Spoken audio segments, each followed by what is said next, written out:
Welcome to good health. ఈరోజు మనం neck pain, back pain అలాగే సయాటా గురించి తెలుసుకుందాము. సర్జరీస్ లేకుండా ఎటువంటి ట్రీట్మెంట్ అందుబాటులో ఉందో తెలియజేయడానికి మనతో పాటు స్టార్ హోమియోపతి డాక్టర్ సుజిత గారు ఉన్నారు. వారిని అడిగి మరిన్ని విషయాలు తెలుసుకుందాం. Hello doctor. హలో అండి. ఈ మధ్య కాలంలో నెక్ పెయిన్ గురించి బాగా కంప్లైంట్స్ ఎక్కువైపోయాయి. జనరల్గా సాఫ్ట్వేర్ ఇంజనీర్స్, డ్రైవర్స్ ఇలాంటి పెయిన్స్ గురించి బాగా కంప్లైంట్ చేస్తున్నారు. ఎందువల్ల అంటారు?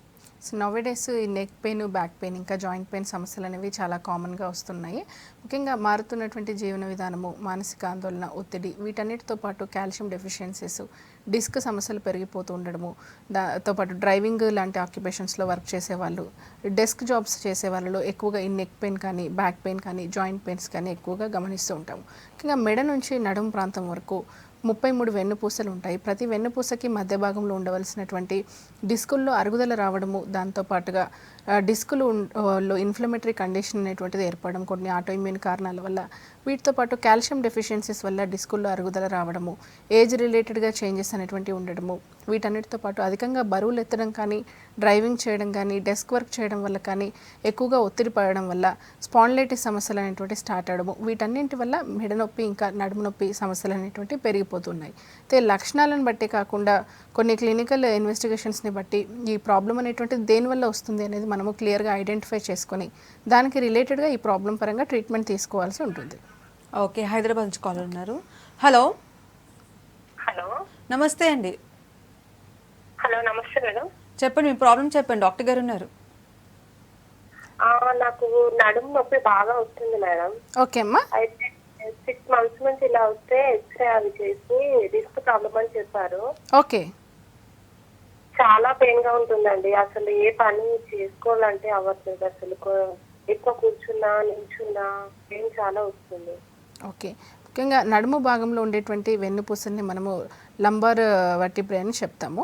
ఈ వెన్నుపూసల మధ్య భాగంలో ఉండేటటువంటి డిస్కుల్లో అరుగుదల లాంటి సమస్యలు ఏమైనా ఏర్పడినప్పుడు, డిస్కులు ఉండాల్సిన ప్రదేశం నుంచి పక్కకి జరిగినప్పుడు నరాలపైన ఒత్తిడి పడడం అనేటువంటిది జరుగుతుంది. ముఖ్యంగా డిస్కులో చుట్టూ ఫైబర్ రింగ్ ఉండడంతో పాటు లోపల న్యూక్లియస్ పల్పోజస్ అనే షాక్ అబ్జర్వింగ్ మెటీరియల్ ఉంటుంది. ఈ డిస్క్ అరుగుదలకు లోనైనప్పుడు లోపల ఉన్న పదార్థము బయటకు వచ్చి చిక్కపడిపోవడము, దాంతోపాటు కొన్ని రకాలైనటువంటి కారణాల వల్ల వాపు ఏర్పడడం వల్ల, కొన్నిసార్లు కాల్షియం డెఫిషియన్సీ ఇలాంటి వాటిలో డిస్క్ అరుగుదల వల్ల పటుత్వం కోల్పోయి డిస్క్ జారడం అనేటువంటిది జరుగుతుంది. దీనివల్ల అక్కడి నుంచి పాస్ అయ్యేటువంటి నరాలపైన ఒత్తిడి పడి నడుములో నొప్పితో పాటు కాళ్ళకి నొప్పి పాకడము, తిమ్మిర్లు ఇంకా మంటలు ఉండడం లాంటి సమస్యలు అనేటువంటి వస్తూ ఉంటాయి. ఈ ప్రాబ్లం పరంగా మనకి ఏ డిస్కులో ఇబ్బంది ఉందనేటువంటి తెలుసుకోవడానికి ఎంఆర్ఐ చేయించినట్లయితే, అంటే లంబార్ రీజియన్కి ఎంఆర్ఐ చేయించినట్లయితే ప్రాబ్లం అనేది తెలిసిపోతుంది. ముఖ్యంగా ఈ ప్రాబ్లం ఉన్న వాళ్ళు ఎక్కువగా బెండ్ అవ్వడం కానీ, వెయిట్ లిఫ్ట్ చేయడం కానీ ఇట్లాంటివి చేయకూడదు. కొంతకాలం పాటు రెస్ట్ తీసుకుంటూ అవసరాన్ని బట్టి డాక్టర్ల పర్యవేక్షణలో ఫిజియోథెరపీ చేస్తూ, అంటే వ్యాయామం అనేటువంటిది అవసరం పడుతుంది. దీంతోపాటు మెడిసిన్స్ రెగ్యులర్గా యూస్ చేసుకున్నట్లయితే డిస్క్ సమస్యలు అనేటువంటివి తగ్గుతాయి. సో డాక్టర్, సర్వైకల్ స్పాండిలైటిస్కి నార్మల్గా వచ్చే నెక్ పెయిన్కి డిఫరెన్సెస్ ఏ విధంగా ఉంటాయి? ముఖ్యంగా మనకి ఏ విధమైనటువంటి పెయిన్ అయినా కూడా అక్యూట్ పెయిన్ ఇంకా క్రానిక్ పెయిన్ అని చెప్తూ ఉంటాము. జనరల్గా ఈ మెడ నొప్పి అనేటువంటిది ఎక్కువగా స్ట్రెయిన్ అయినప్పుడు కానీ, ఇంకా మజిల్స్ రిలేటెడ్గా ప్రాబ్లం అనేటువంటిది ఏమైనా ఉన్నా రావచ్చు. కొన్నిసార్లు డిస్క్ కంప్లైంట్స్ వల్ల కూడా ఉండొచ్చు. ముఖ్యంగా ఈ మెడ ప్రాంతంలో ఉండేటువంటి నొప్పి కానీ, నడుము నొప్పి కానీ జనరల్గా స్ట్రెయిన్ అయినప్పుడు వచ్చి కాస్త రెస్ట్ తీసుకున్న తర్వాత తగ్గిపోయినట్లయితే ఎక్కువగా టెన్షన్ పడాల్సినటువంటి అవసరం లేదు. కానీ ప్రోగ్రెసివ్గా ఈ ప్రాబ్లం అనేటువంటిది కంటిన్యూ అవుతూ డే బై డే ఇంకా సివియర్ అవుతూ ఉన్నట్లయితే, ఎట్ ద సేమ్ టైం లోకల్గా పెయిన్ నుంచి రేడియేటింగ్ సిమ్టమ్స్ అనేటువంటి గమనించినప్పుడు, అంటే మెడ నుంచి భుజాలకి చేతులకి నొప్పి రావడము, నడుము నుంచి కాళ్ళకి నొప్పి రావడము, తిమ్మిర్లు మంటలు లాంటి లక్షణాలతో పాటు తల తిప్పినట్లుగా ఉండడము, నడిచేటప్పుడు బ్యాలెన్స్ లేకపోవడము, ఇలాంటి సమస్యలు ఏమైనా ఉన్నట్లయితే నెగ్లెక్ట్ చేయకూడదు. ముఖ్యంగా మెడ ప్రాంతంలో ఉండేటువంటి ప్రాబ్లమ్స్ని తెలుసుకోవడానికి ఎక్స్రే సర్వైకల్ స్పైన్ రిపోర్ట్ అనేటువంటిది చేయించినట్లయితే ఈ డిస్కుల్లో ఏ విధమైనటువంటి ప్రాబ్లం ఉందనేటువంటిది ఐడెంటిఫై అవుతుంది. ఓకే, కరీంనగర్ నుంచి కాలర్ ఉన్నారు. హలో మేడం నమస్తే మేడం. నమస్తే అండి, చెప్పండి, మీ సమస్య చెప్పండి. మేడం, నాకు ఈ మెడల్ నుంచి నా వీపు నుండి నడుం వరకు నొప్పులు బాగా వస్తాయి మేడం. అంటే నేను ప్రైవేట్ హాస్పిటల్ చూపించుకుంటా అప్పుడప్పుడు ఓకే అండి. నొప్పి వచ్చినప్పుడు. దీనికి మీరు అంటే స్పెషల్ గా అంటే దీనికి మెడిసిన్ మీరు ఏమన్నా ఇవ్వగలరా అని? ఓకే, దీనికి మీరు ఒకసారి ఎక్స్రే సర్వైకల్ స్పైన్ రిపోర్ట్ చేయించండి. దీంతో దగ్గరలో ఉన్నటువంటి డాక్టర్ని ఒకసారి సంప్రదించండి. ముఖ్యంగా ఈ మెడ ప్రాంతంలో ఉండేటువంటి నొప్పులు స్పాండిలైటిస్ వల్ల కానీ, లేక సర్వైకల్ మజిల్ స్పాజం వల్ల కానీ, డిస్క్ ప్రొలాప్సెస్ వల్ల కానీ వస్తూ ఉంటాయి. కాబట్టి మీరు ఒకసారి ఎక్స్రే రిపోర్ట్ తీసుకొని దగ్గరలో ఉన్నటువంటి డాక్టర్ని సంప్రదించినట్లయితే ప్రాబ్లం ఏ విధంగా ఉన్నటువంటిది అనేది ఐడెంటిఫై అవుతుంది. మెడిసిన్స్ రెగ్యులర్గా వాడుకుంటూ, కాల్షియం డెఫిషియన్సీ ఏమైనా ఉన్నట్లయితే సప్లిమెంట్స్ అనేటువంటి తీసుకుంటూ తగినంతగా వ్యాయామం చేసినట్లయితే ఈ ప్రాబ్లం అనేది రిపీట్ అవ్వకుండా చూసుకోవచ్చు. సో డాక్టర్, బ్యాక్ పెయిన్ గురించి చెప్పండి. జనరల్గా ఎక్కువ స్ట్రెస్కి గురైనప్పుడు, ఎక్కువ వర్క్ చేసినప్పుడు, ప్రెషర్ ఎక్కువైనప్పుడు బ్యాక్ పెయిన్ వస్తుంటుంది. ఇందువల్ల వస్తుంది, సిమ్టమ్స్ ఏ విధంగా ఉంటాయి? మనకి నడుము నొప్పి అనేటువంటి సమస్య డిస్క్ రిలేటెడ్గా కంప్లైంట్స్ ఏమైనా ఉన్నా, మస్కులర్ ప్రాబ్లమ్స్ ఏమైనా, ఫైబ్రోమయాలజియా లాంటి కంప్లైంట్స్ ఏమైనా ఉన్నా, కొన్ని రకాలైనటువంటి ఆటో ఇమ్యూన్ కారణాల వల్ల కూడా, ఇందులో యాంకలోజింగ్ స్పాండిలైటిస్ అనేటువంటిది ముఖ్యంగా చెప్పుకోవచ్చు. ఇలాంటి కారణాల వల్ల ఈ నడుము నొప్పి సమస్య అనేటువంటిది వస్తూ ఉంటుంది. నడుములో నొప్పితో పాటు కాళ్ళకి నొప్పి పాకడము, తిమ్మిర్లు మంటలుగా ఉండటం అనేటువంటి సమస్య లంబార్ రీజియన్లో ప్రాబ్లం అనేటువంటిది ఉండడం వల్ల వస్తూ ఉంటుంది. అయితే ఈ ప్రాబ్లం అనేది ఎంతవరకు ఉంది అంటే ఏ విధమైనటువంటి డిస్క్లో ఇన్వాల్వ్ అయ్యాయి, వీటితో పాటు డిస్క్ అరుగుదల ఉందా, లేక డిస్క్ ప్రొలాప్సెస్ ఏమైనా ఉన్నాయా, నరాలపైన కంప్రెషన్ అనేటువంటిది ఎంత మేరకు ఉంది, లేక వీటితో పాటు కొన్నిసార్లు ఏంటంటే కొన్ని బినైన్ ట్యూమర్స్ కూడా ఫామ్ అవ్వడం అనేటువంటి జరుగుతూ ఉంటుంది స్పైన్లో. ఈ విధంగా ప్రాబ్లమ్స్ ఉన్నాయా, లేక ఆటోఇమ్యూన్ ప్రాబ్లమ్స్ ఉన్నాయా అనేటువంటిది రిపోర్ట్స్లో మనకు తెలుస్తుంది. సాధారణంగా నడుము నొప్పి ఉన్నప్పుడు, అంటే ఎక్కువ కాలం అనేటువంటిది ఈ ప్రాబ్లంతో బాధపడుతూ డే బై డే ప్రాబ్లమ్ సివియర్గా ఉన్నప్పుడు ఎంఆర్ఐ లంబార్ స్పైన్ రిపోర్ట్తో పాటు సీరం కాల్షియం, ఇంకా విటమిన్ D3, వీటితో పాటు HLA-B27 లాంటి రిపోర్ట్స్ అనేటువంటిది కామన్గా చేయించుకోవాలి. వీటిలో ఏమైనా ప్రాబ్లం ఉన్నట్లయితే దాని పరంగా ట్రీట్మెంట్ తీసుకోవాల్సి ఉంటుంది. ఓకే, నెక్స్ట్ కాల్ తీసుకుందాము. హలో. హలో, నమస్తే అండి. నా పేరు నరేష్ అండి. చెప్పండి నరేష్ గారు, మీ ప్రాబ్లం చెప్పండి. ఇక్కడ లెఫ్ట్ లెగ్ ఎక్కువ పెయిన్ వస్తుందండి, లో back pain left side. Okay, left side లో బ్యాక్ పెయిన్ లో నొప్పి ఈ లెఫ్ట్ లెగ్ మొత్తం గుంజుతా ఉందండి. ఓకే, బ్యాక్ పెయిన్ కు నొప్పి వస్తా ఉంది. ఓకే. ముఖ్యంగా సయాటికా ప్రాబ్లంలో ఈ విధంగా అవుతూ ఉంటుంది. దీని ఏదో ఒక సైడ్ కాళ్ళలో నొప్పి రావడము, తిమ్మిర్లో మంటలు ఉండటం అనేటువంటిది నవడేస్ కామన్గా కనిపిస్తున్నటువంటి సమస్య. నడుము ప్రాంతంలో ఉండేటువంటి వెన్నుపూసల మధ్యలో డిస్కులు అరుగుదలకు లోనవడం వల్ల కానీ, డిస్క్ ప్రొలాప్సెస్ వల్ల కానీ, ముఖ్యంగా L4, L5, L5S1 రీజియన్లో ఉండే ఈ ప్రాబ్లమ్స్ రావడం వల్ల సయాటికా నరాలపైన ఎక్కువగా ఒత్తిడి పడి నడుము నుంచి నొప్పి ఏదైనా ఒక కాలికి, కొన్నిసార్లు ప్రాబ్లమ్ సివియర్గా ఉన్నప్పుడు 2 కాళ్ళకి నొప్పి పాకడము, తిమ్మిర్లు మంటలు లాంటి ప్రాబ్లమ్స్ ఉంటాయి. ఈ సయాటికా ప్రాబ్లమ్స్ అనేటువంటిది ఉన్నవాళ్ళు కొంతకాలం బెడ్ రెస్ట్ తీసుకుని ఫిజికల్ ఎక్సర్సైజ్ అనేటువంటిది చేసుకుంటూ, అంటే బ్యాక్ స్ట్రెంథనింగ్ ఎక్సర్సైజ్ చేసుకుంటూ, మెడిసిన్స్ రెగ్యులర్గా యూస్ చేసుకున్నట్లయితే ప్రాబ్లం పరంగా ఇంప్రూవ్మెంట్ అనేటువంటి చూడొచ్చు. ఓకే, నిజామాబాద్ నుంచి కాలర్ ఉన్నారు. హలో. హలో. హలో, నమస్తే అండి. నమస్తే అండి. చెప్పండి, మీ ప్రాబ్లం చెప్పండి. మేడం, నాకు బ్యాక్ పెయిన్, నడుము నొప్పి ఎక్కువ ఉంటుంది ఓకే, మేడం. అసలు వంగి అసలు పైకి అసలే లేవరాదు.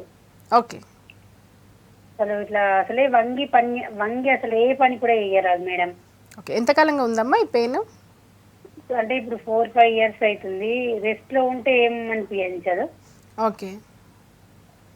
ముఖ్యంగా ఫీమేల్స్లో ఈ బ్యాక్ పెయిన్ ప్రాబ్లం అనేటువంటిది కామన్గా ఉంటుంది. ఎక్కువగా ఈ కాల్షియం డెఫిషియన్సీస్ వల్ల కానీ, ముఖ్యంగా డెలివరీ టైంలో లంబార్ ఎనస్థీషియా ఇచ్చిన తర్వాత ప్రాబ్లమ్ స్టార్ట్ అవ్వడం కానీ, ప్రెగ్నెన్సీ టైంలో ప్రాబ్లమ్ స్టార్ట్ అవ్వడం కానీ, కొన్నిసార్లు మెడిసిన్స్ అనేటువంటిది రెగ్యులర్గా వాడుతూ ఉన్నప్పటికీ ఓవర్గా స్ట్రెయిన్ అవ్వడం వల్ల కానీ ఈ ప్రాబ్లం అనేది కంటిన్యూ అవుతూ ఉంటుంది. అయితే ఈ డిస్క్ రిలేటెడ్గా ప్రాబ్లమ్స్ అనేటువంటిది డిటెక్ట్ అయినప్పుడు కంపల్సరీగా డాక్టర్లు చెప్పినంత వరకు విశ్రాంతి తీసుకోవాల్సి ఉంటుంది. బెడ్ రెస్ట్ అనేటువంటిది కొన్నిసార్లు నెససరీ అవుతుంది. దీంతో పాటు ఆ తర్వాత ఫాలోఅప్గా ఎక్సర్సైజ్ అనేటువంటిది అడ్వైస్ చేస్తాము. మెడిసిన్స్ రెగ్యులర్గా యూస్ చేసుకోవాల్సి ఉంటుంది. మీరు ఒకసారి ఎంఆర్ఐ లంబార్ స్పైన్ రిపోర్ట్ చేయించుకోండి. దానికి ఒకసారి డాక్టర్ల పర్యవేక్షణలో మీరు మెడిసిన్స్ రెగ్యులర్గా వాడండి. హోమియోలో ఈ ప్రాబ్లం పరంగా కాన్స్టిట్యూషనల్ ట్రీట్మెంట్ అందుబాటులో ఉంటుంది. ఈ నొప్పి నివారణ మాత్రలు వేసుకున్నట్లయితే తాత్కాలికంగా ప్రాబ్లం తగ్గినట్లు అనిపించినప్పటికీ అనేక రకాలైనటువంటి సైడ్ ఎఫెక్ట్స్ అనేటువంటి ఉండడంతో పాటు ప్రాబ్లం రిపీట్ అయ్యే ఛాన్సెస్ ఉంటుంది. మీరు డెఫినెట్గా ఈ ప్రాబ్లం పరంగా హోమియోలో ట్రీట్మెంట్ స్టార్ట్ చేయొచ్చండి. ఓకే, నెక్స్ట్ కాల్ తీసుకుందాము. హలో. మేడం నమస్తే అండి. నమస్తే మేడం. చెప్పండి, మీ ప్రాబ్లం చెప్పండి. మేడం, నేను వెంకటేష్ మాట్లాడుతున్నాను మంచిర్యాల నుండి. చెప్పండి, మీ సమస్య చెప్పండి. మేడం, నేను జర్నీస్ ఎక్కువ చేస్తాను. ఇటు వెన్నుపూస కింద భాగంలో ఎండింగ్ లో చాలా పెయిన్ వస్తుంది, బైక్ మీద వెళ్ళడం కానీ లేకపోతే కార్ లో వెళ్ళినప్పుడు. ఓకే, దానికి ఏంటి ప్రాబ్లం, ఏంటి సొల్యూషన్ ఏంటి? ముఖ్యంగా మనకి ఈ వెన్నుపూసల చివరి భాగాన్ని కాకిక్స్ అంటాము. కొన్నిసార్లు ఎక్కువగా జర్నీస్ చేసే వాళ్ళలో కానీ కొన్ని రకాలైన యాక్సిడెంట్స్లో ఇంజురీస్ అయినప్పుడు అంటే సడన్గా పైనుంచి కింద పడిపోయినప్పుడు కానీ ఇక్కడ ఇంజురీ అవ్వడం వల్ల ప్రాబ్లం అనేటువంటిది వస్తుంటుంది. దీంట్లో ఏదైనా మైనర్ ఫ్రాక్చర్స్ అయినప్పటికీ సర్జరీ అనేటువంటిది పాసిబిలిటీ అనేటువంటిది ఉండదు. అయితే మీకు డెఫినెట్గా ఇది మెయింటైనింగ్ కాజ్ అయి ఉండొచ్చు ఈ జర్నీస్ ఫ్రీక్వెంట్గా చేయడం అనేటువంటిది వచ్చేసి. ఈ కాకిక్స్ పెయిన్కి మీరు మెడిసిన్స్ రెగ్యులర్గా హోమియోలో యూస్ చేసుకోవచ్చు అండి. ఏదైనా ప్రాబ్లం ఉన్నా అంటే బోన్ డెన్సిటీ రిలేటెడ్గా ఏమైనా ప్రాబ్లం ఉన్నా లేక ఇన్ఫ్లమేషన్ ఏమైనా ఉన్నా కూడా మెడిసిన్స్ ద్వారా దీంట్లో ఇంప్రూవ్మెంట్ అనేటువంటిది వస్తుంది. అయితే జర్నీ అనేటువంటిది వీలైనంత వరకు తగ్గించుకోవడము, అది కూడా ప్రొలాంగ్డ్ డ్రైవింగ్ అనేటువంటి తగ్గించడం అనేటువంటి చేసినట్లయితే దీంట్లో ఇంప్రూవ్మెంట్ అనేటువంటిది బాగుంటుంది. సో డాక్టర్, చాలామంది ఈ బ్యాక్ పెయిన్ అనగానే చాలా మటుకు నెగ్లెక్ట్ చేస్తూ ఉంటారు. ఆ పెయిన్ ఆన్ అండ్ ఆఫ్ ఉంటుంది, పెయిన్ కిల్లర్స్ వాడుతూ ఉంటారు, దాన్ని ప్రొలాంగ్ చేస్తూ ఉంటారు. అంటే ఏ స్టేజ్లో డాక్టర్ని కలవాలంటారు? అంటే ఏ స్టేజ్ అంటే ఇంకా చాలు అంటే పెయిన్ కిల్లర్స్తో ఇక తగ్గదు అన్నప్పుడు కలవాలంటారా? ముఖ్యంగా ఈ క్రానిక్ ప్రాబ్లమ్స్లో ఈ స్పాండిలైటిస్ లేక ఇలాంటి వారిలో ప్రాబ్లం అనేటువంటిది 3 months కంటే ఎక్కువగా కంటిన్యూయేషన్గా ఉండి అంటే 8 to 12 weeks కంటే ఎక్కువగా ఉండి problem day by day progress అవుతున్నప్పుడు ఇంకా ఒక చోటు నుంచి ఇంకా రేడియేట్ అవుతున్నప్పుడు ఇతర భాగాలకి డాక్టర్ని ఖచ్చితంగా సంప్రదించాల్సి ఉంటుంది.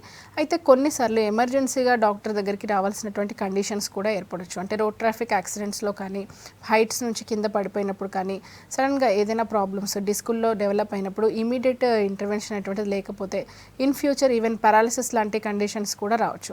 అవసరాన్ని బట్టి ఇప్పుడు ఏ సిస్టంలో అయినా మనకి స్కోప్ ఉంటుంది, లిమిటేషన్ కూడా ఉంటుంది. సర్జరీ అవసరమైనటువంటి కండిషన్స్లో సర్జరీ అనేటువంటి నెసరీగా అవసరం పడుతుంది. కొన్నిసార్లు ఈవెన్ సర్జరీ చేయించినప్పటికీ ప్రాబ్లం అనేటువంటిది ఇంప్రూవ్ అవ్వడం కాకుండా కొన్నిసార్లు సైడ్ ఎఫెక్ట్స్ కూడా వచ్చేటువంటి ఛాన్సెస్ ఉంటాయి. కాబట్టి ఈ క్లినికల్ రిపోర్ట్స్ తర్వాత ఈ హోమియోలో ఎంతవరకు స్కోప్ ఉంది, ఎంతవరకు దీంట్లో ఇంప్రూవ్మెంట్ అనేటువంటిది వచ్చే ఛాన్సెస్ ఉంటుంది అనేది కేసుని బట్టి మనం ఎక్స్ప్లెయిన్ చేయడం జరుగుతుందండి. ఓకే, కరీంనగర్ నుంచి కాలర్ ఉన్నారు. హలో, నమస్కారం మేడం. నమస్తే అండి, చెప్పండి మీ సమస్య చెప్పండి. అయితే మీరు మాకు ఇన్ఫర్మేషన్ ఉందండి. అయితే సంప్రదిస్తే ఏమవుతున్నట్టుంటే ఇందులో మీకు కొద్దిగా అడిగినట్టు అనిపిస్తుంది అన్నారు. అయితే ఇప్పుడు మామూలుగా ఇది ఎలా తగ్గుతుందండి? ఓకే, నడుము నొప్పి ఉందండి, మెడ నొప్పి ఉందా? ముఖాల నొప్పి, మోకాల నొప్పి ఉంది, అరిగింది అని చెప్తున్నారా? అవునండి. ఏజ్ ఎంత ఉంటుందండి పేషెంట్ది? ఒక 58 అండి. 58. మెయిన్గా ఈ మోకాల నొప్పులు అనేటువంటిది డీజనరేటివ్ జాయింట్ డిసీజ్ వల్ల వస్తూ ఉంటాయి. ఆస్టియో ఆర్థరైటిస్ అని చెప్తాము.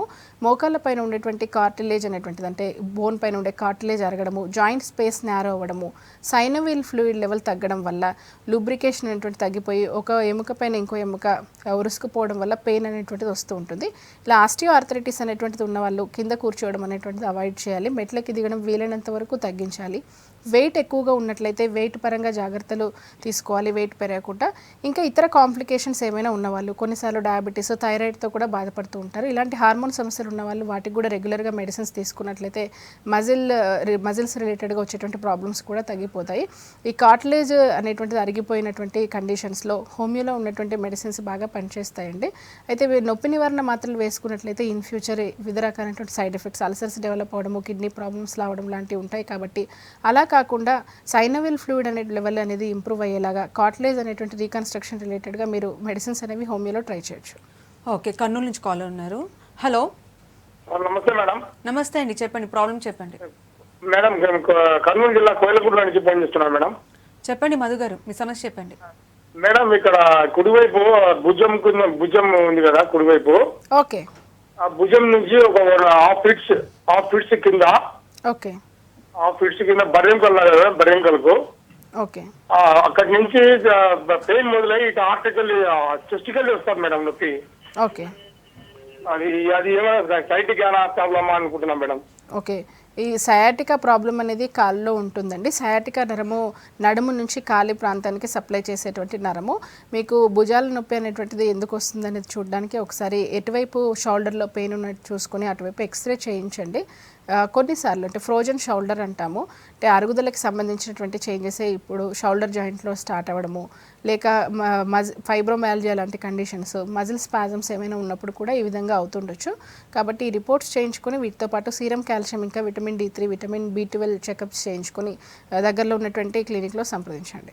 సో డాక్టర్, డిస్క్ ప్రాబ్లమ్స్కి సంబంధించి అందరూ సర్జరీకి చాయిస్ తీసుకోలేరు. అంటే కొంతమంది సర్జరీ అంటే భయం ఉండొచ్చు, కొంతమందికి సర్జరీ చేసిన తర్వాత కూడా మళ్ళీ ప్రాబ్లం రికరెంట్ అవుతుందేమో అనేసి ఆ టెన్షన్ కూడా ఉండొచ్చు.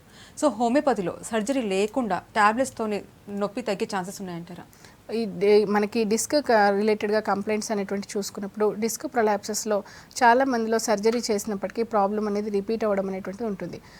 కామన్గా ఇలాంటి ప్రాబ్లం ఉన్న వాళ్ళలో మల్టిపుల్ లెవెల్స్లో ప్రాబ్లం అనేటువంటిది ఉండడము, ఏదో ఒక చోట సర్జరీ జరగడం మళ్ళీ వేరే చోట నుంచి ప్రాబ్లం అనేటువంటిది రిపీట్ అవ్వడము, లేక సేమ్ ప్లేస్లో మళ్ళీ డిస్క్ ప్రొలాప్స్ అనేటువంటిది రావడం అనేటువంటిది జరగచ్చు. అయితే ఇలాంటి వాటిలో సర్జికల్ ఎమర్జెన్సీ లేకుండా ఉన్నట్లయితే, అంటే ముఖ్యంగా ఈ నడుము ప్రాంతాల్లో డిస్క్ ప్రొలాప్సెస్ ఉన్నప్పుడు సడన్గా రోడ్ ట్రాఫిక్ యాక్సిడెంట్స్ కానీ హైట్ నుంచి పడిపోయినప్పుడు కానీ వెన్ యూరిన్ ఇంకా బవెల్ ఇన్కాంటినెన్స్ అని చెప్తాము, యూరిన్ మోషన్ వీటిపైన నియంత్రణ కోల్పోవడము, నడవలేక తూలి పడిపోవడము కంప్లీట్గా, ఇలాంటి ఎమర్జెన్సీ కండిషన్స్లో సర్జరీ అవసరం పడుతుంది. అలా కాకుండా జనరల్గా ఉన్న వాటికి మెడిసిన్స్తో కంటిన్యూగా వాడినట్లయితే ఈ ప్రాబ్లం అనేటువంటిది ఇన్ ఫ్యూచర్ ఇంకా ఎక్కువ కాకుండా కాంప్లికేషన్స్ రాకుండా చూసుకోవచ్చు. ఓకే, నెక్స్ట్ కాల్ తీసుకుందాము. హలో, నమస్తే మేడం. నమస్తే అండి, చెప్పండి. మేడము నాకు మన తల నుంచి చెప్పండి. తల నుంచి మన కుడి భుజం వరకు ఈ పెయిన్ బాగా వస్తుంది మేడం. ఓకే, ఇంతవరకు నేను ఎక్కడ ఏ హాస్పిటల్ సంప్రదించలేదు. ఎక్కడ నొప్పి వస్తుంటే నేను మామూలుగా టాబ్లెట్ తీసుకొచ్చి అలాగే అలాగే మెల్లమెల్లగా నొప్పి తగ్గింది మేడం వారం తర్వాత. ఓకే, ఈ పెయిన్ బాగా వస్తుంటది మేడం. ఒక్కొక్కసారి నాకు కింద పడుకుంటే లేవబుద్ధి అవ్వట్లేదు. ఓకే, ఏం వర్క్ చేస్తూ ఉంటారండి మీరు? మేడం ఏం వర్క్ చేస్తారు మీరు? నేను కానిస్టేబుల్ మేడం. ఓకే, మీరు ఎక్కువగా మనకి మెడ నుంచి షోల్డర్కి పెయిన్ అనేటువంటిది వస్తున్నప్పుడు స్పాండిలైటిస్ వల్ల కానీ, సర్వైకల్ మజిల్ స్పాజం వల్ల కానీ, ఫైబ్రోమాల్జియా వల్ల కానీ ఈ విధంగా అవుతుండొచ్చు. ఒకసారి ఎక్స్రే సర్వైకల్ స్పైన్ రిపోర్ట్ చేయించండి. దీంతోపాటు ముందుకు ఎక్కువగా బెండ్ అవ్వడం కానీ, వెయిట్ లిఫ్ట్ చేయడము, డ్రైవింగ్ ఎక్కువగా చేయడం అనేటువంటిది తగ్గించండి. మెడిసిన్స్ మీరు రెగ్యులర్గా హోమియోలో యూస్ చేసుకోవచ్చు. ఈ ప్రాబ్లం అనేటువంటిది కంట్రోల్ అయ్యేటువంటి ఛాన్సెస్ ఉంటాయి. సో సయాటికా పెయిన్ గురించి చెప్పండి. సయాటికా పెయిన్ ఎందువల్ల వస్తుంది, వాటి సిమ్టమ్స్ ఏ విధంగా ఉంటాయి, అలాగే డిస్క్ ప్రాబ్లమ్స్ ఉన్న వాళ్ళందరికీ సయాటికా పెయిన్ వస్తుందంటారా? ముఖ్యంగా ఈ సయాటికా అనేటువంటిది శరీరంలో ఉన్నటువంటి అతిపెద్ద నరాల్లో ఒకటి. ఇది నడుము ప్రాంతం నుంచి బయలుదేరి రెండు కాళ్ళకి సప్లై అవుతూ ఉంటుంది. నడుము భాగంలో ఉండేటువంటి వెన్నుపూసలనే మనము లంబార్ వెన్నుపూసలు అంటాము. ఇందులో L3, L4, L4, L5, L5, S1 ఈ రీజన్లో ఉండేటువంటి డిస్కుల్లో ప్రొలాప్సెస్ అనేటువంటిది ఉన్న వాళ్ళకి, డిస్క్ ప్రాబ్లమ్స్ ఉన్న వాళ్ళకి నరాలపైన అంటే సయాటికా నరాలపైన ఒత్తిడి పడి నడుము నుంచి నొప్పి కాళ్ళకి వచ్చేటటువంటి ఛాన్సెస్ అనేటువంటివి ఉంటాయి. ఈ ప్రాబ్లం ఉందా లేదా అనేటువంటి తెలుసుకోవడానికి MRI లంబార్ స్పైన్ రిపోర్ట్ అనేటువంటిది చేయించుకున్నట్లయితే డిస్క్ ప్రొలాప్సెస్ ఏమైనా ఉన్నాయా, నర్వ్ కంప్రెషన్ ఏమైనా ఉందా, కొన్నిసార్లు కెనాల్ స్టీనోసిస్ అనేటువంటిది ఉన్న వాళ్ళలో కూడా ఈ ప్రాబ్లం రావచ్చు. అది తెలిసిపోతుంది, దాన్ని బట్టి మెడిసిన్స్ వాడుకోవచ్చు. ఓకే, నెక్స్ట్ కాల్ తీసుకుందాము. హలో, హలో మాన్స గారు, నమస్తే అండి. నమస్తే. చెప్పండి, మీ ప్రాబ్లం చెప్పండి. నమస్తే అండి. నాకు కడుపులో నొప్పి బాగా వస్తుంది, అసలు తగ్గట్లేదు. ఓకే అమ్మా, అబ్డామినల్ స్కాన్ రిపోర్ట్ చేయించుకోండి. స్టమక్ పెయిన్ అనేటువంటి వేరియస్ రీజన్స్ వల్ల ఉండొచ్చు. సింపుల్గా యాసిడిటీ వల్ల ఉండొచ్చు, PCOD కంప్లైంట్స్ వల్ల, యూట్రైన్ కంప్లైంట్స్ వల్ల కూడా వస్తూ ఉండొచ్చు. మీరు అబ్డామినల్ స్కాన్ రిపోర్ట్ అనేది చేయించుకుని ఏమైనా యాసిడిటీ ఉంటే ఎండోస్కోపీ రిపోర్ట్ చేయించుకున్నట్లయితే ప్రాబ్లం ఏంటో తెలుస్తుంది. సో ట్రీట్మెంట్తో పాటు ఇంకా ఏ విషయాల్లో కేర్ తీసుకోవాలంటారు? ఇందాక మీరు చెప్పారు డైట్ విషయంలో కూడా, అంటే కాల్షియం డెఫిషియన్సీ వల్ల కూడా ఇలాంటి ప్రాబ్లమ్స్ వస్తాయనేసి, కాల్షియం పరంగా డైట్ తీసుకోవాలంటారా? ముఖ్యంగా కాల్షియం డెఫిషియన్సీస్ ఇలాంటివి ఉన్న వాళ్ళకి బోన్ డెన్సిటీ తగ్గిపోతూ ఉండడం వల్ల కూడా డీజనరేటివ్ ప్రాసెస్ అనేటువంటి స్టార్ట్ అవుతుంది. దీనివల్ల స్పాండిలైటిస్ లాంటి సమస్యలు, ఆర్థరైటిస్ అనేది డెవలప్ అయ్యేటువంటి ఛాన్సెస్ ఎక్కువగా ఉంటుంది. కాబట్టి కాల్షియం రిచ్ డైట్ అనేది తీసుకోవాల్సి ఉంటుంది. కొన్నిసార్లు విటమిన్ D3 లెవెల్స్ తగ్గిపోతూ ఉండడం వల్ల కూడా కాల్షియం డెఫిషియన్సీ అనేది రావచ్చు. కాబట్టి విటమిన్ D3, కాల్షియం, ఇంకా విటమిన్ B12 ఇవన్నీ కూడా ప్రాపర్గా ఉన్నట్లయితే ఈ జాయింట్ పెయిన్స్ కానీ, తిమ్మిర్లు కానీ, మంటలు కానీ తగ్గడం అనే ఛాన్సెస్ ఉంటుంది. ఈ ప్రాబ్లమ్స్ ఉన్న వాళ్ళు సప్లిమెంట్స్ అనేటువంటి తీసుకుంటూ దాంతోపాటు డైట్ రిలేటెడ్గా జాగ్రత్తలు తీసుకున్నట్లయితే మళ్ళీ ఈ ప్రాబ్లమ్ రిపీట్ అవ్వకుండా చూసుకోవచ్చు. సో డిస్క్ ప్రాబ్లమ్స్కి సంబంధించి అదే cervical or lumbar or sciatica ఎటువంటి కాంప్లికేషన్స్ వస్తాయి? ముఖ్యంగా ఈ డిస్క్ ప్రాబ్లమ్స్ని నెగ్లెక్ట్ చేసుకున్నట్లయితే నడిచేటప్పుడు బ్యాలెన్స్ లేకపోవడము, తూలి పడిపోవడము, వీటితో పాటు కొన్నిసార్లు ఎక్కువగా తల తిప్పినట్లుగా ఉండడము, వామిటింగ్ సెన్సేషన్, వామిటింగ్స్ అయిపోతూ ఉండడము, ఈవెన్ ప్రాబ్లం చాలా సివియర్గా ఉన్నప్పుడు యూరిన్ బావెల్ ఇన్కాంటినెన్స్ అంటే మలమూత్రాల పైన నియంత్రణ లేకుండా పోవడం లాంటి కంప్లైంట్స్ కూడా అవుతూ ఉంటాయి. కాబట్టి ఇలాంటి కాంప్లికేషన్స్ రాకుండా ఉండాలంటే ఎర్లీ స్టేజెస్లోనే ప్రాబ్లమ్స్ని ఐడెంటిఫై చేసుకొని దానికి రిలేటెడ్గా ట్రీట్మెంట్ తీసుకుంటూ డైట్ విషయంలో జాగ్రత్త వహిస్తూ డాక్టర్ల పర్యవేక్షణలో ఫిజియోథెరపీ కూడా చేయాల్సి ఉంటుంది. ఓకే, సికింద్రాబాద్ నుంచి కాలర్ ఉన్నారు. హలో. హలో, నమస్తే అండి. నమస్తే మేడం. చెప్పండి, మీ ప్రాబ్లం చెప్పండి. డాక్టర్ గారితో మాట్లాడండి. మాట్లాడండి, డాక్టర్ గారు ఉన్నారు. మేడం, నాకు నడుము నొప్పి అండి. ఓకే అండి. నైట్లో పడుకున్నప్పుడు ఎక్కువ లేస్తుంది మేడం. ఓకే, అదే ప్రాబ్లం. ఓకే, ఈ బ్యాక్ పెయిన్ అనేటువంటిది ఎక్కువ కాలంగా ఉంటూ అంటే అబౌట్ 8 to 12 వీక్స్ కంటే ఎక్కువగా ఉంటూ ప్రోగ్రెసివ్గా ఉన్నట్లయితే ఒకసారి ఎక్స్రే లంబార్ స్పైన్ రిపోర్ట్ చేయించండి. దీంతోపాటు దగ్గరలో ఉన్నటువంటి క్లినిక్లో ఒకసారి సంప్రదించండి. సో ఇలాంటి ప్రాబ్లమ్స్ రాకుండా ఎటువంటి కేర్ తీసుకోవాలంటారు? జనరల్గా జాబ్ అయితే వదిలేలేము, అంటే డెస్క్ జాబ్ కానివ్వండి, ఏ జాబ్ అంటే డ్రైవింగ్ జాబ్ కానివ్వండి. సో అటు జాబ్ చూసుకుంటూ అటు కేర్ ఎలా తీసుకోవాలంటారు, హెల్త్ కేర్? ఈ అక్యూట్ పెయిన్ అనేటువంటిది ఉన్నప్పుడు కొన్ని రోజులు బెడ్ రెస్ట్ అనేటువంటి తీసుకోవాల్సి ఉంటుందండి. ఇది ఎంఆర్ఐ రిపోర్ట్స్ ఇవి చూసిన తర్వాత అడ్వైస్ చేయడం అనేది జరుగుతుంది. దీంతోపాటు ప్రొలాంగ్డ్ డ్రైవింగ్స్ అనేటువంటిది అవాయిడ్ చేయడము, ముఖ్యంగా డ్రైవింగ్ చేయాల్సి వచ్చినా కూడా స్పీడ్ బ్రేకర్స్ పైన ఫాస్ట్గా వెళ్ళడము, ర్యాష్ డ్రైవింగ్స్లో వెళ్ళడము ఇలాంటివి అవాయిడ్ చేయడము. డెస్క్ వర్క్ చేస్తూ ఉన్న వాళ్ళు కూడా ఈవెన్ ఒక హాఫ్ అన్ అవర్ 1 అవర్కి ఒకసారి లేచి ఒక 5 to 10 minutes అటు ఇటు తిరగడము, వెయిట్ ఎక్కువగా ఉన్న వాళ్ళు వెయిట్ రెడ్యూస్ అయ్యే విధంగా జాగ్రత్తలు అనేటువంటి తీసుకోవడము, ఇలా లైఫ్ స్టైల్ మేనేజ్మెంట్ అనేటువంటిది చూసుకోవడం ద్వారా ఈ ప్రాబ్లం అనేటువంటిది మనము నియంత్రణలో ఉంచుకోవచ్చు. సో చాలామంది డాక్టర్స్ బెల్ట్ అడ్వైస్ చేస్తుంటారు. సో బెల్ట్ ఎంతవరకు హెల్ప్ అవుతుందంటారు? ఇప్పుడు మనకి సర్వైకల్ కాలర్ కానీ లంబోసాక్రల్ బెల్ట్ కానీ ఇప్పుడు ఉన్నటువంటి ప్రాబ్లం పరంగా ఇన్ ఫ్యూచర్ ఎక్కువ అయ్యేటువంటి అవకాశాలను తగ్గిస్తుంది. కానీ ఇప్పుడు ఉన్నటువంటి ప్రాబ్లం పరంగా పెథలాజికల్ చేంజెస్కి మెడిసిన్స్ రెగ్యులర్గా వాడాల్సి ఉంటుంది. ఒక సపోర్టివ్ మెజర్గా ఈ బెల్ట్ యూస్ చేయడం అనేటువంటిది డాక్టర్స్ అడ్వైస్ చేస్తూ ఉంటారు. సో ఇందాక చెప్పారు యాక్సిడెంట్స్ వల్ల కూడా డిస్క్ ప్రాబ్లమ్స్ వస్తాయనేసి. ఒక్కసారి యాక్సిడెంట్లో డిస్క్ ప్రాబ్లం వచ్చిన తర్వాత ట్రీట్మెంట్ తీసుకున్న తర్వాత మళ్ళీ ఫ్యూచర్లో ఆ ప్రాబ్లం రిపీట్ అయ్యే ఛాన్సెస్ ఉన్నాయంటారా? జనరల్గా హెల్తీగా ఉన్న వారిలో కూడా డైట్ అనేటువంటిది ప్రాపర్గా లేక, కాల్షియం డెఫిషియన్సీస్ ఏమైనా ఉన్నా, లైఫ్ స్టైల్ ప్రాపర్గా లేకపోయినా, వెయిట్ ఎక్కువగా ఉన్నా ప్రాబ్లం అనేది రిపీట్ అయ్యేటువంటి ఛాన్సెస్ ఉంటుంది. కాబట్టి ఆల్రెడీ ఈ ప్రాబ్లం ఉన్నటువంటి వాళ్ళు ఇన్ ఫ్యూచర్ రిపీట్ అయ్యే ఛాన్సెస్ ఉంటుంది. కాబట్టి లైఫ్ స్టైల్ మేనేజ్మెంట్ పరంగా, డైట్ పరంగా జాగ్రత్తలు తీసుకుంటూ, ఫిజికల్ యాక్టివిటీ ప్రాపర్గా ఉండే విధంగా చూసుకుంటూ, వెయిట్ మెయింటైన్ చేసుకున్నట్లయితే మళ్ళీ దీని పరంగా వచ్చేటువంటి కాంప్లికేషన్స్ని మనం రాకుండా చూసుకోవచ్చు. ఓకే, కరీంనగర్ నుంచి కాలర్ ఉన్నారు. Hello. Hello. Hello, good afternoon అండి. మేడం. గుడ్ ఆఫ్టర్నూన్ అండి. చెప్పండి, మీ సమస్య చెప్పండి. మేడం, ఏం లేదు, మా మిస్సెస్ కి లాస్ట్ ఇయర్ ఏంటంటే మెట్లు కింద నుండి మెట్లు ఎక్కిందండి. ఓకే. ఒక 15 days సీరియల్ గా మెట్లు ఎక్కేసరికి ఏమైందంటే ఆమెకు ఈ మన మెడనరాల నుంచి ఎన్నుపూస నుండి వెళ్ళే నరము ఒక రైట్ సైడ్ 20కి వచ్చి అసలు లాస్ట్ డిస్క్ ఆముతుందట అండి. ఓకే. అదేమైందంటే నేను ఆర్థోపెడిక్ వాళ్ళకు వీళ్ళకి వివరాలు చూసిందంటే వాళ్ళు ఏంటంటే కొంచెం మెడిసిన్ ఇస్తే మొత్తం వచ్చేటి పడుకునేటి అట్లా ఇచ్చారు. ఓకే. 2-3 దిక్కులు తిరిగినా ఎక్కడ కూడా కాలేదు. ఇప్పుడు ఆమెకు ఏంటంటే ఆ నొప్పి బాగా ఎక్కువ అయ్యి ఒక ఏ సైడ్ అయితే నరం లాగుతుందో ఆ సైడ్ మొత్తం తిమ్ముడు వచ్చి తలకాయ నుండి ఒక సగం పక్క, ఓకే, తలకాయ నుండి సగం పక్క మొత్తము అంటే తిమ్మిడి వచ్చి నొస్తుంది, లేక ఒక సగం కాలు వరకు బాగా లాగుతుంది, ఆ నడుము లాగుతుంది, ఈ హెడ్ మొత్తం తిమ్మిడి వస్తుంది, చెయ్యి కాలు మొత్తం తిమ్మిడి వస్తుందండి. ఓకే. జనరల్గా వన్ సైడ్ బాడీ పెయిన్ అనేటువంటిది మనకి పెరిఫెరల్ న్యూరోపతి వల్ల కానీ, లేక డిస్క్ రిలేటెడ్గా కంప్లైంట్స్ ఏమైనా ఉన్నా, కెనాల్ స్టెనోసిస్ ఏమైనా ఉన్నా, రాడిక్యులోపతి అంటాము, మైలోపతి అంటాము, ఇలాంటి ప్రాబ్లమ్స్ వల్ల కానీ, లేక ఎంఆర్ఐ బ్రెయిన్ ఒకసారి చేయించాల్సి ఉంటుందండి. ఏమైనా మైనర్గా హెమరేజిక్ చేంజెస్ ఏమైనా ఉన్నా ఈ విధంగా అవచ్చు. కాబట్టి దీనికి బ్రాడ్ స్పెక్ట్రమ్ ఆఫ్ ఇన్వెస్టిగేషన్స్ అనేవి అవసరం పడతాయి. ఒకసారి ఇన్వెస్టిగేషన్స్ అయిన తర్వాత ప్రాబ్లం అనేది క్లియర్గా ఐడెంటిఫై అవుతుంది. దాన్ని బట్టి మీరు ట్రీట్మెంట్ హోమియోలో స్టార్ట్ చేయొచ్చు. సో ఓవరాల్గా డిస్క్ ప్రాబ్లమ్స్కి సంబంధించి సర్జరీస్ లేకుండా హోమియోపతిలో మంచి మెడిసిన్ అవైలబుల్లో ఉందని చెప్తున్నారు. థ్యాంక్ యూ సో మచ్ అండి. ఇది ఇవాల్టి good health. Keep watching V6 news.